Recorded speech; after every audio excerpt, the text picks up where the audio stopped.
We live in interesting times. For the headlines. President Duterte ordered Bureau of Corrections Director General Nicanor Faldon to resign.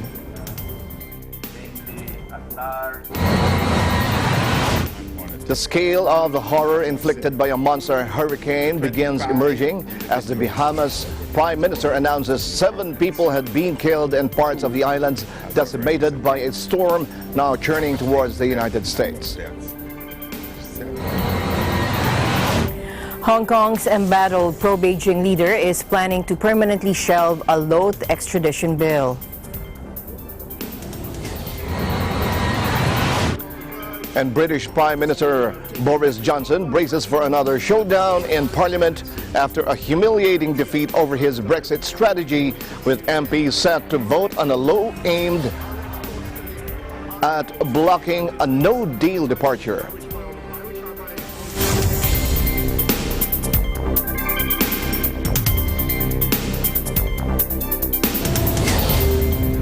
I'm Alma Angeles, wherever you're watching from around the world. Thank you for joining us.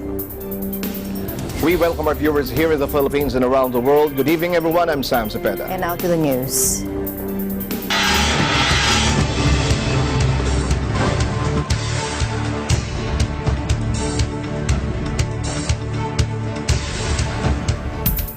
President Duterte ordered Bureau of Corrections Director General Nicanor Faldon to resign. The president gave the order in a speech in Malacanang. Let's listen in. My orders are: 1, that I am demanding the resignation of Faldon immediately. 2nd, that I am calling for an investigation to be handled by the Ombudsman. Anyway, the records are there, very clear. The law is plastered all around. So 1 is that Faldon has to go, because Faldon disobeyed my order. Earlier, President Vicente Soto III said the president may probably initiate a total revamp of the BUCOR, or the Bureau of Corrections, amid the controversies hounding the agency over the early release of more than 1,000 heinous crime convicts on the basis of good conduct. Data from BUCOR shows that a total of 1,914 prisoners convicted of heinous crimes have been granted early release since 2014 because of the Good Conduct Time Allowance Law, or CGTA. Almost half of the inmates released, or 816 convicts, were released during the tenure of Faldon, who was appointed the agency's head in October of 2018. The release of the heinous crime convicts was bared after the near release of former Calauan, Laguna Mayor Antonio Sanchez, who was convicted in 1993 of rape slay of University Philippines Los Baños student Eileen Sarmenta and the torture killing of her companion Alan Gomez. Earlier, Faldon admitted before the Senate that he signed in August a memorandum recommending freedom for Sanchez, but he stopped the process, quote, because I believe he's not entitled. In the same month, the BUCOR chief also signed release orders for 3 men convicted in the 1990s rape slay of Mary Joy and Jacqueline Chiong. 3 of them. I cannot remember ordering...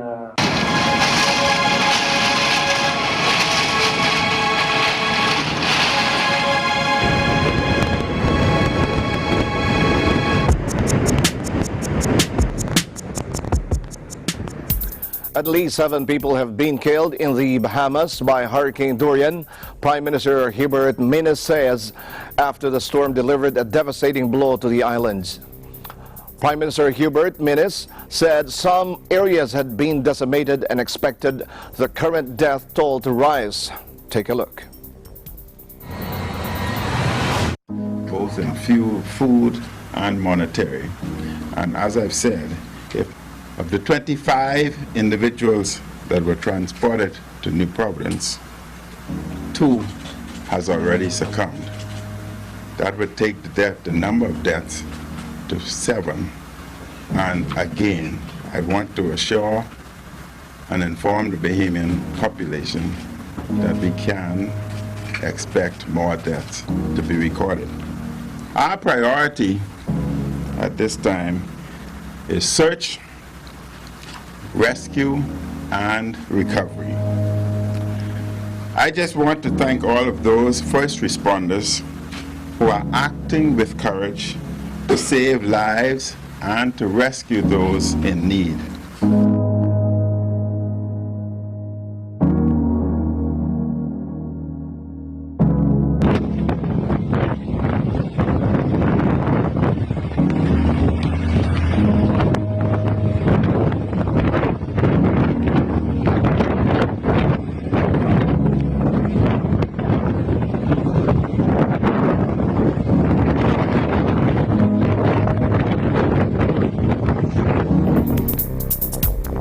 Meanwhile, Hurricane Dorian began whipping Florida after carving a slow, erratic path across the Atlantic Ocean that left the Bahamas devastated. Dorian, which has dumped as much as 30 inches of rain on the Bahamas, was downgraded Tuesday morning to a Category 2 hurricane on the 5-level wind scale. But forecasters are warning the system had grown in size and that its hurricane-force winds extended 60 miles from its center. Florida Governor Ron DeSantis said he was grateful Florida was poised to dodge the worst when a week ago it looked like a potential catastrophe for the state. And if you think about this, we had roughly 100 miles off Florida's coast, a storm churning at 185 mile per hour with sustained winds and 220 mile an hour gusts.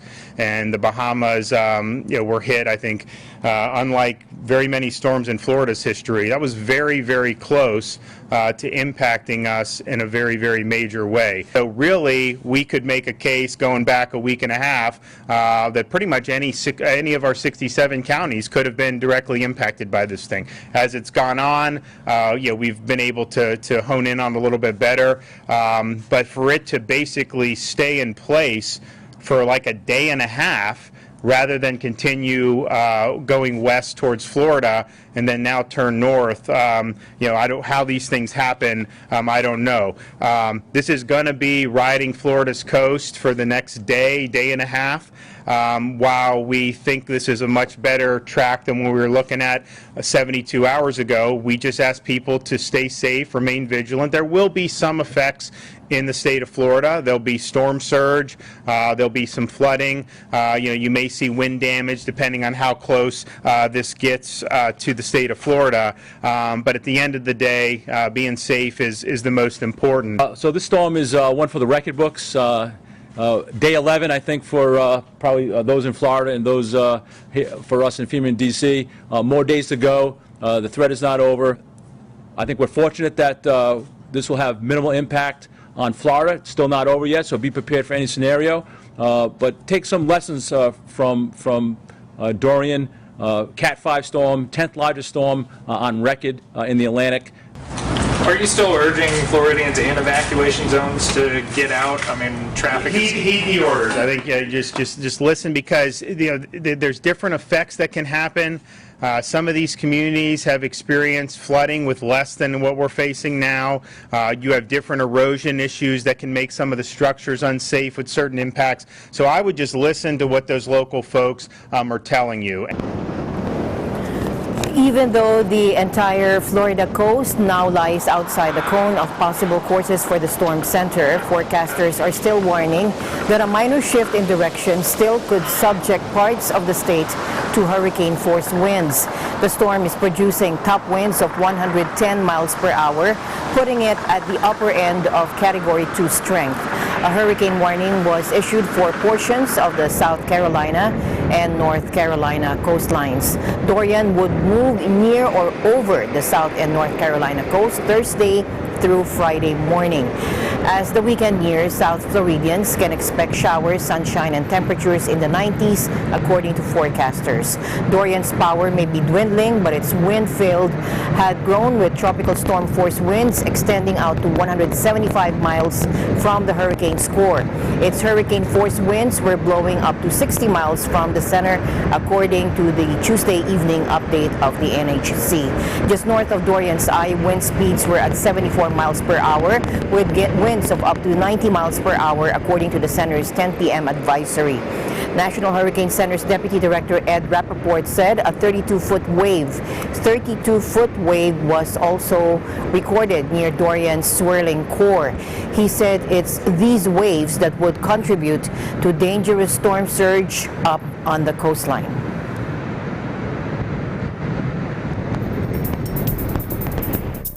Renewed warnings of deadly destruction in the Bahamas caused by Hurricane Dorian have been issued by UN agencies and partners who said on Tuesday that they're worried for every single person in its path.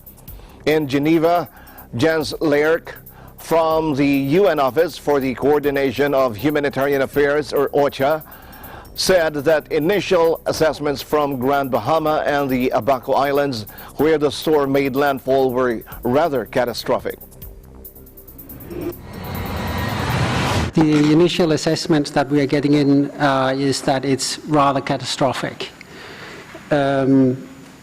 As we heard, it made landfall in the Abaco Islands. The population there is a little more than 17,000 people. We're concerned for all of them. It is now over the Grand Bahama. The population there is about 51,000 people. We are concerned for every one of them. The Prime Minister of Bahamas have said already that 5 individuals have been confirmed killed as a result of this hurricane. Classified initially as a Category 5 hurricane at the weekend when it hit the Bahamas with wind gusts of over 320 kilometers per hour, Dorian has now been downgraded to 2 notches, but it still has the potential to be deadly. Regardless of its rating, UN weather experts have warned amid reports that some 13,000 homes have been severely damaged or destroyed. It was the strongest hurricane on record to make landfall in the Bahamas. At its peak, it had maximum sustained winds of 270 kilometers an hour, which is absolutely huge, with gusts of up to 321 kilometers an hour. We believe that more than 13,000 houses have been severely damaged or destroyed. That's about 45% of all homes on the 2 islands. It's life-threatening, it's devastating, it's now weakened to the equivalent of a Category 3 hurricane. The winds are still devastating, the storm surge is still life-threatening, and the rainfall is still torrential. This is the 4th consecutive year that we have witnessed an extremely devastating Atlantic hurricane season, including Category 5 hurricanes like Dorian. The sequence cannot be divorced from the fact that these last 5 years have been the hottest ever recorded because of the continuing rise in greenhouse gases in the atmosphere. Hurricane Dorian crystallizes the existential threat posed to small island developing states by the ongoing climate emergency. This is an enormous humanitarian and development challenge for the Bahamas. Within the past few years, the Bahamas has been seriously affected by at least 3 major hurricanes. All Category 4 storms are above. The impact of Hurricanes Joaquin, Matthew and Irma on the Bahamas has been reported to cost approximately $820 million. Initial assessments carried out by the World Food Program, or WFP, with the Caribbean Disaster Management Agency and other humanitarian partners indicate that Abaco likely required food for more than 14,000 people and Grand Bahama for over 47,000.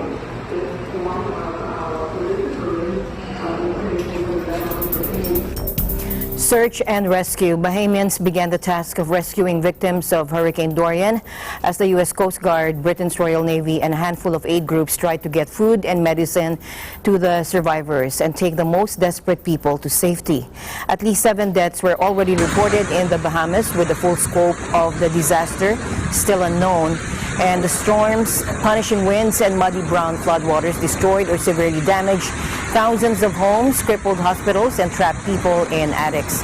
The U.S. Coast Guard sent MH-60 Jayhawk helicopters to Andros Island in the southern Bahamas to help with search and rescue operations as residents trapped in their homes by floodwaters issued distress calls. Bahamas press published pictures and the names of people who have been reported missing by their relatives on Abaco Island. Dorian, which has dumped as much as 30 inches of rain on the Bahamas, was downgraded to from a Category 3 to a Category 2 storm on the 5-level wind scale, but it remained an extremely dangerous hurricane as it moved toward the coast of the southern U.S. states of Florida, Georgia, and South and North Carolina. Bahamas authorities said several children were among the 5 deaths reported earlier in the Atlantic archipelago from the monster storm, and they're predicting more fatalities. Prime Minister of the Bahamas said his country is in the midst of one of the greatest national crises in its history. We are in the midst of one of the greatest national crises in our country's history.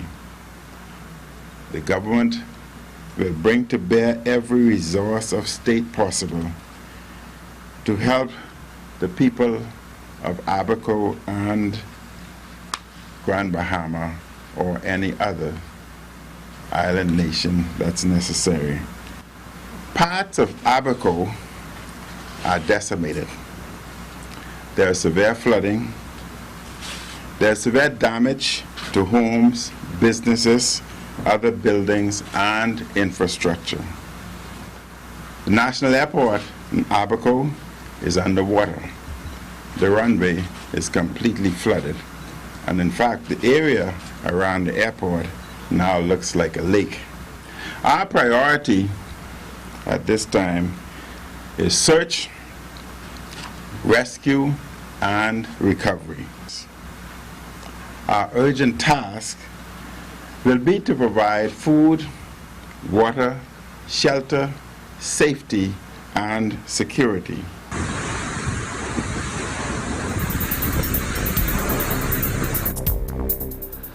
People in South Florida who themselves were spared from the destructive path of Dorian are pitching in to help the Bahamas recover. They're collecting and donating essentials such as clean drinking water and canned goods. I just came to drop off some supplies, some food, canned food, powdered milk, soups, cereal, sugar. I feel bad for the Bahamas, what they're going through right now. So we all have to, chip in and help. I'm from the Grove. This is my neighborhood, and I really feel for the people there. It's awful. And if it was me, I'd be hoping people would do the same. And I actually wish I had more. The online Bahamas press published video of flooding in the Rand Memorial Hospital in Freeport and said patients had been forced to evacuate the facility. The U.S. Coast Guard sent MH-60 Jayhawk helicopters to Andros Island in the southern Bahamas to help with search and rescue operations as residents trapped in their homes by floodwaters issued distress calls. Dorian, which lasted as a Category 5 hurricane for over 24 hours after reaching 185 miles an hour winds while battering the Bahamas, has been downgraded to a Category 2 storm on Tuesday morning after since decreasing in wind strength. At least 7 people were reportedly killed during the storm, with authorities in the Bahamas fearing the death toll will rise.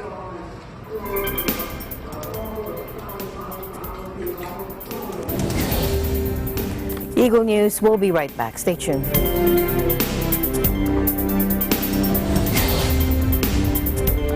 Huli ng MTRCV ang mag-provide na appropriate ratings sa lahat ng TV shows.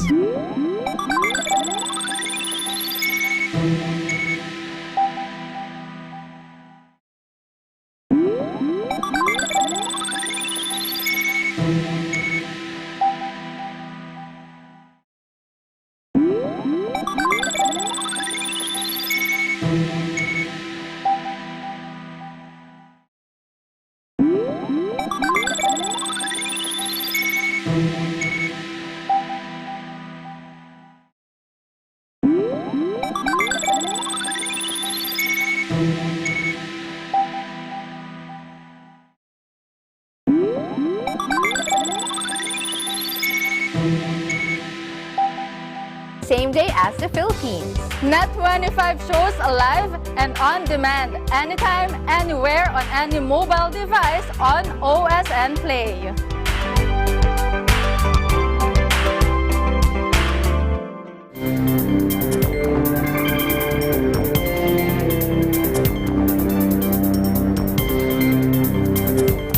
Welcome back. Now across the Atlantic, battle lines are being drawn over the Brexit crisis. The British Parliament is back from its summer break from a showdown with the new Prime Minister Boris Johnson. The MPs are trying to stop a no-deal Brexit and have defeated the government. Take a look.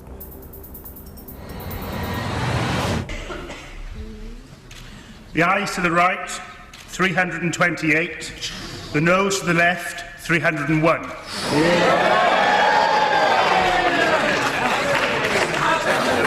Not a good start, Boris. Order. The ayes to the right, 328. The noes to the left, 301. So the ayes have it. The ayes have it. Britain is on the verge. Boris Johnson lost his first vote as Prime Minister by 27 points. The opposition and some Conservatives now take control of what happens in the House of Commons. And their aim is to pass a new law forcing the Prime Minister, if he can't get a new deal with the EU, to ask for an extension to the Brexit process. Prime Minister Johnson has proposed a general election. 2/3 of MPs will have to be in favor for it to happen. It's unclear now what the Labour Party would do because, as well as wanting an election, they also want to do all they can to make sure a no-deal Brexit is ruled out. Again, let's listen in. Meanwhile, the Mr. Speaker, I think that. Thank you, Mr. Speaker. Let me no doubt, Mr. Speaker, about the consequences of this vote tonight. It means that Parliament is on the brink of wrecking any deal that we might be able to strike in Brussels, because tomorrow's bill would hand control of the negotiations to the EU, and that would mean more dither, more delay and more confusion. And it would mean that the EU themselves would be able to decide how long to keep this country in the EU. And since I refuse to go along with that plan, we are going to have to make a choice, Mr. Speaker. I don't want an election. The public don't want an election. I don't believe the right honourable gentleman wants an election. But if the House votes for this bill tomorrow, the public will have to choose who goes to Brussels on October the 17th to sort this out and take this country forward. Everybody knows that if the right honourable gentleman is the Prime Minister, he will go to Brussels and beg for an extension. He will accept whatever Brussels demands, and we will have years more arguments over Brexit. And by contrast, Mr. Speaker, everyone knows that if this government is in charge and if I go to Brussels, I will go for a deal, and I believe I will get a deal. And we will leave anyway. Even if we don't, we will leave anyway on October the 31st. The people of this country will have to choose, Mr. Speaker. The Leader of the Opposition has been begging for an election for 2 years. He has crowds of supporters outside calling for an election. I don't want an election, but if MPs vote tomorrow to stop negotiations and to compel another pointless delay to Brexit, potentially for years, then that would be the only way to resolve this. And I can confirm that we are tonight tabling a motion under the Fixed Term Parliament Act.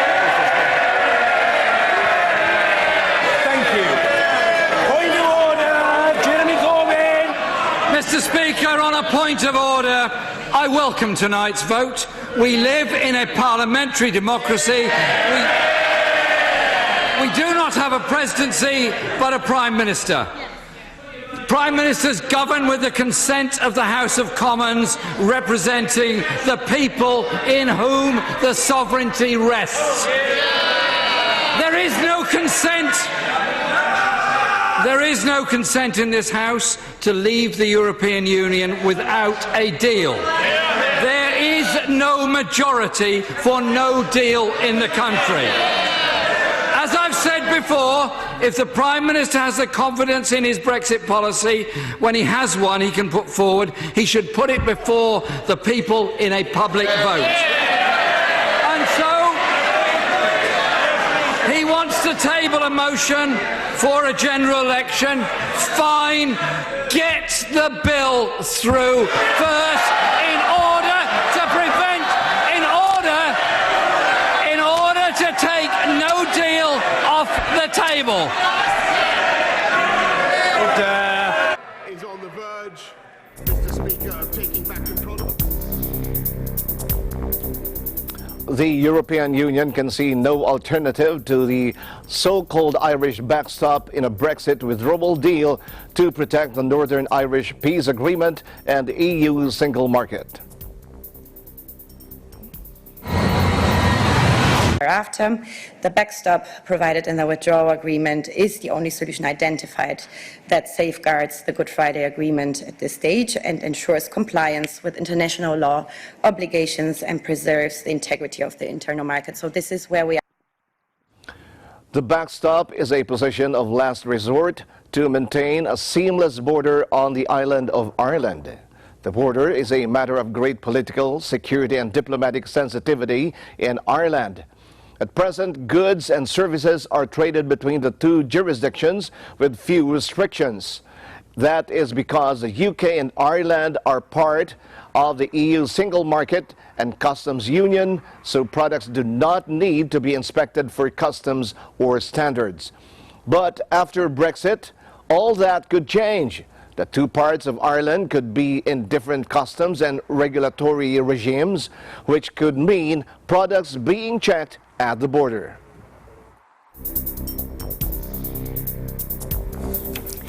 Meanwhile, British Prime Minister Boris Johnson is right now bracing for another showdown in Parliament on Wednesday after a humiliating defeat over his Brexit strategy, with MPs set to vote on a law aimed at blocking a no-deal departure. At the Prime Minister's questions, Boris Johnson calls a plan by government opponents to stop a no-deal Brexit a surrender bill, which would delay the UK's departure from the European Union for absolutely no purpose whatsoever. Again, let's listen in. This government is going to get a deal from our friends in Brussels, and we will get the backstop out. We will get an agreement that I think this House can approve. The only thing that's standing in our way is the undermining of those negotiations by this surrender bill, which would lead to more dither and delay. We delayed in March, we delayed in April, and now he wants to delay again for absolutely no purpose whatever. We're going to get a deal from our friends in Brussels, and we will get the backstop. Meanwhile, a report presented by an independent research group on UK-EU relations, the UK in a changing Europe, states that a no-deal Brexit would hit the British economy between 3 and 8%, while Prime Minister Boris Johnson faces a showdown in Parliament over a bill that would try to prevent a no-deal Brexit to happen. But it's thought that there will be a hit of somewhere between 3 and 8% of GDP as a result of a no-deal Brexit. And so this will be damaging. In the short term, perhaps not the chaos Armageddon that some people talk about, but longer term there will be damage. The problem is that importers and exporters will need paperwork, and at the moment that only about 30–40% of companies have actually registered for the relevant paperwork. Now big companies have, but of course they're stuck in the same traffic jam as smaller companies who haven't sorted out the paperwork. So there is likely to be a problem. The economic evidence shows the countries most affected are those who are geographically proximate to the UK. So if you cast your eye down, so northern France, the Netherlands, Germany, Denmark, but the country most affected will be Ireland, because the UK is a major trading route, and actually if you look at some of the evidence, it shows that actually the effect to the Irish economy is only marginally less than the effect to the UK economy. Boris Johnson might profit from an election if he can squeeze the Brexit Party vote, which consists of Leave voters, further than he's managed so far. He's already had quite considerable success, but he needs to squeeze it further. If he does, then he will have an opinion poll lead over Labour that should deliver an overall majority. The bill simply says that the Prime Minister has to get a vote inside the House of Commons before he can pursue no deal. If we have an election and there's a majority of MPs in favour of no deal, we can have a no deal Brexit. Sure, it could still happen. Through, you can see the UK is underperforming. Hong Kong's leader told lawmakers on Wednesday she will permanently shelve an extradition bill that triggered 3 months of pro-democracy protests. First, the government will formally withdraw the bill in order to fully allay public concerns. The Secretary for Security will move a motion according to the rules of procedure when the Legislative Council resumes. In a message that was markedly more conciliatory in tone than her more recent statements, Mrs. Lam appealed for protesters to abandon violence and to embrace a dialogue with the government. First, the government will formally... Let's replace conflicts with conversations, and let's look for solutions. Our foremost priority now is to end violence, to safeguard the rule of law, and to restore order and safety in society. I will invite community leaders, professionals, and academics to independently examine and review society's deep-seated problems, and to advise the government on finding solutions. Let's replace conflicts. Until now, Lam had suspended the bill and called it dead, but she had not taken the step of formally withdrawing it from the city's parliament, sparking fears her administration might try to reactivate it once protests had died down. Now, in her message, Lam confirmed the bill would be withdrawn once parliament reopens in October. Withdrawing the bill is one of the 5 key demands of protesters. And to advise the government on finding solutions. Russia has introduced its first defense attaché to the Philippines in over 40 years, signaling the continued commitment to attaining peace and stability in Asia through enhanced military cooperation with the Philippines. Russian ambassador to the Philippines Igor Kovayev introduced defense attaché Colonel Dmitry Nikitin to Philippine military officials and the media, saying the event was quite symbolic and very meaningful. Philippine Defense Undersecretary Raimundo Elefante welcomed the development, saying that he is optimistic about stronger military ties between the Philippines and Russia. Kovayev, meanwhile, highlighted that Russian-Philippines defense cooperation will serve the interests of peace, stability, and sustainable development in the region. While Nikitin did not deliver a message, Kovayev said, enhanced defense ties are more relevant as terrorism remains a common threat faced by both Russia and the Philippines.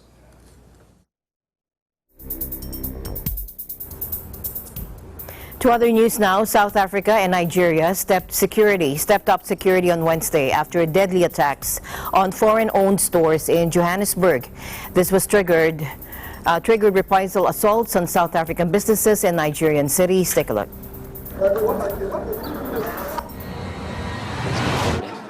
So like that, 6 months, 3 months is gone, again is broken. Government no action, so how to standing there? Who give it life? Just last night, I call police. Police is open my gate. I coming out. If you know police not coming, is a beginning is dead. Me and my uncle is 10 guy is standing there at this house. So all money is gone now. So how to make it business again? So now my money is finished. So better if government give me money. I buy ticket government. I go in Bangladesh. The center of Johannesburg and the impoverished suburb of Alexandra were calm as police stepped up patrols following 2 days of looting. Shops cautiously began to open again as some residents sifted around in wrecked stores looking for food. Amid mounting concern for relations between South Africa and its neighbors and Nigeria, the continent's most populous market, President Cyril Ramaphosa reiterated his condemnation of the violence. 5 people, most of them South Africans, have been killed and at least 289 have been arrested since the violence flared up on Sunday. Dozens of shops have been destroyed in Johannesburg and nearby Pretoria, the country's political capital. Trucks suspected of being driven by foreigners have also been torched in the southeastern province of KwaZulu-Natal. South Africa is a major destination for economic migrants from neighboring Lesotho, Mozambique, and Zimbabwe, but others come from much farther away, including South Asia and Nigeria. Now, the influx has led to sporadic outbreaks of violence against foreign businesses, sparked by the perception that jobs are being taken away from South Africans.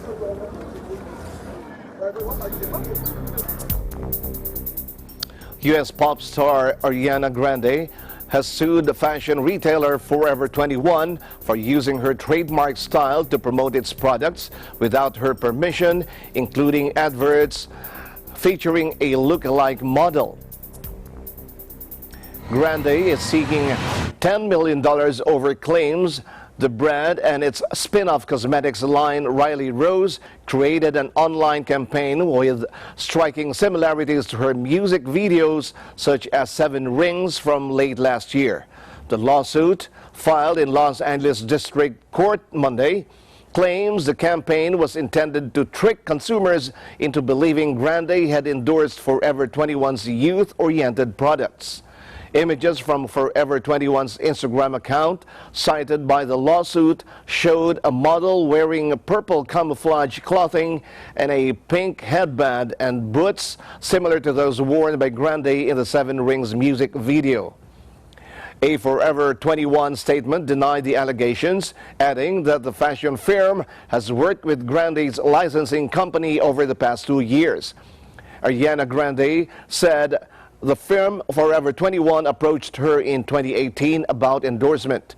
However, she said talks broke down because, I quote, the amounts that Forever 21 offered to pay for the right to use Ms. Grande's name and likeness were insufficient for an artist of her stature.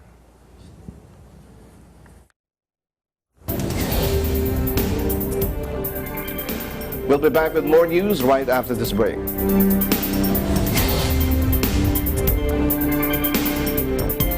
Mga giliw naming manonood.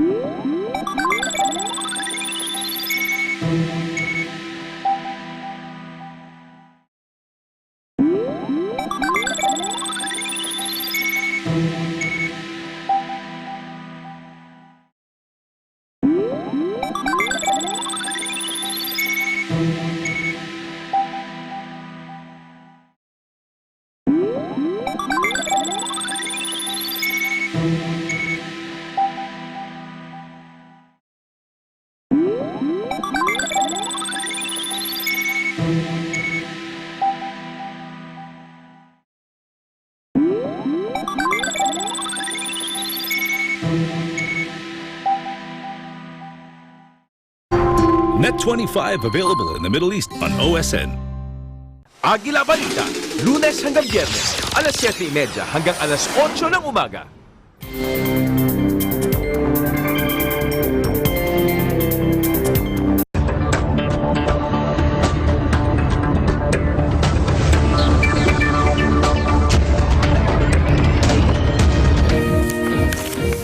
The Department of Agriculture allayed fears over the suspected swine fever virus in the country, noting that even if tests conducted in hogs show positive results, measures are in place to keep the animal virus controlled.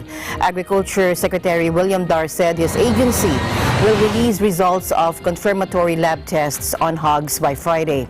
Asked if the threat of the animal disease should be a cause for concern, Dar assured that quarantine and safety measures are in place to prevent the spread of the dreaded with animal virus. He said the Department of Agriculture is also working to ensure that the whole hog industry will not be placed at risk. Dar said the public should not worry because his agency immediately confiscates slaughtered hogs that do not have veterinarian health certificates and National Meat Inspection Services certificates. At present, some areas in the country remain quarantined because of reports of the rising number of hog deaths in their localities.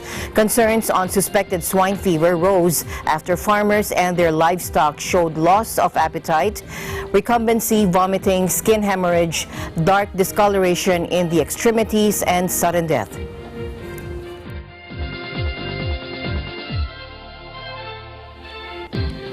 The pound rebounded further Wednesday, but gains were kept in investor anxiety after Brexit turmoil sent the currency tumbling and set the stage for a potential snap UK election next month. Having dived Tuesday to $1 to 1.959, the pound's weakest level since 1985, expect for a 2016 flash crash. It has since rallied on rising hopes that Britain will not exit the European Union without a deal. The pound shot back above 1.22 or $1.22 Wednesday, an increase of 1% from late Tuesday. Sterling was thrown a lifeline by a parliament determined to avoid a no-deal Brexit, said analyst Connor Campbell at trading firm SpreadX, but he also injected a note of caution.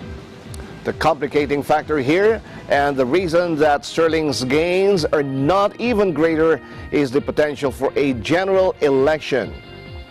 Prime Minister Boris Johnson headed into a fresh Brexit showdown in Parliament on Wednesday after being dealt a stinging defeat over his promise to get Britain out of the EU at any cost next month. Meanwhile, UN economists say Britain could lose at least $16 billion annually on exports to the European Union if it leaves without a deal, and possibly billions more on trade beyond the bloc. Take a look. In case of a no deal, the exports of the UK will be mainly affected with regards to the European Union.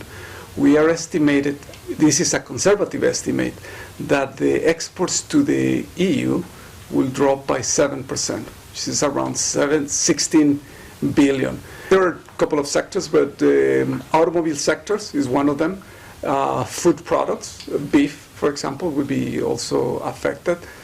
Some textiles as well, but motors and automobiles will be one of the most affected sectors.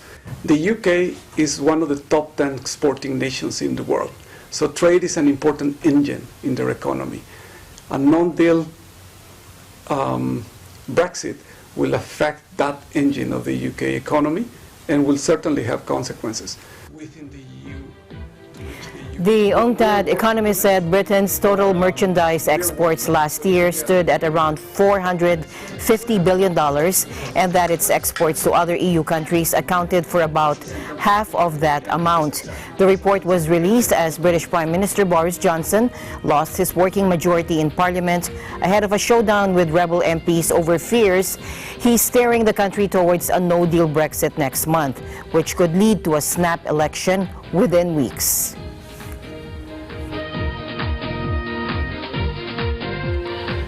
Property firms led a surge in Hong Kong on Wednesday as the report said the government was planning to agree to a key demand of campaigners after months of sometimes violent protests that have hammered the economy and the financial hub's image.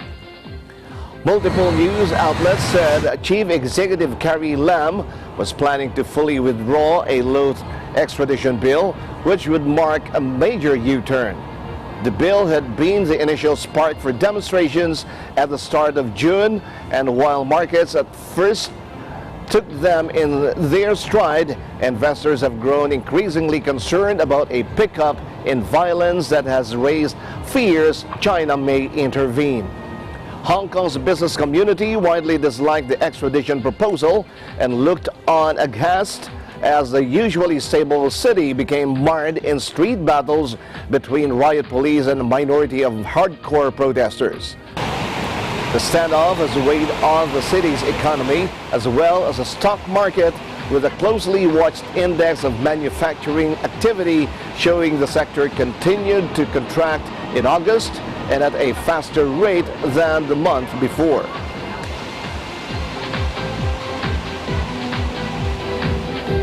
Indian Prime Minister Narendra Modi said he would boost ties with Moscow as he met President Vladimir Putin at the Kremlin's Showcase Economic Forum in the Russian Far East on Wednesday. Russia has hosted a three-day forum in its Pacific Coast city of Vladivostok since 2015 to boost partnerships with Asian countries amid tensions with the West. Japanese Prime Minister Shinzo Abe was also to visit Vladivostok along with Mongolian President Khaltma Batulga and Malaysian Prime Minister Mahathir Mohamad.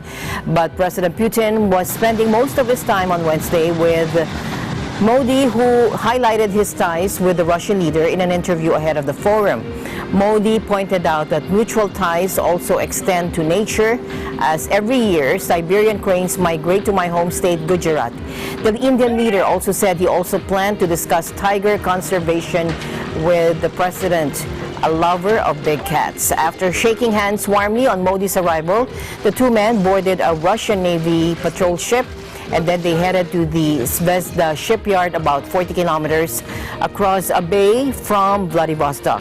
India is a key client for Russia's arms industry, and Moscow will be looking to make progress on new deals during the talks.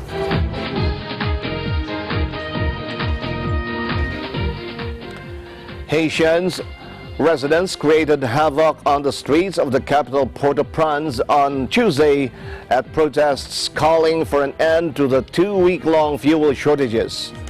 People were seen setting tires alight and hurling stones, while some were arrested by police forces. Protesters also assaulted a number of vehicles, breaking the windows. Many shops and gas stations were shut off to prevent attacks from the angry protesters. Residents who rallied in a spontaneous movement led by the opposition group Petit Desalines were demonstrating against growing insecurity and low living standards.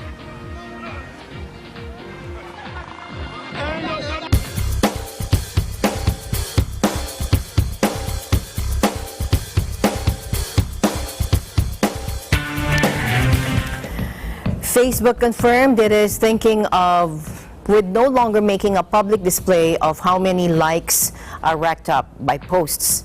Now, such a change could ease pressure to win approval with images, videos, or comments, and instead get people to simply focus on what is in posts. Facebook-owned Instagram earlier this year announced it was testing hiding like counts and video view tallies in more than a half-dozen countries, with account holders still able to see the numbers but masking amounts from others. Twitter has also experimented with hiding numbers of times tweets were liked or retweeted. According to product lead Kayvon Bakepour, Twitter found that people engaged less with tweets when they couldn't see the counts.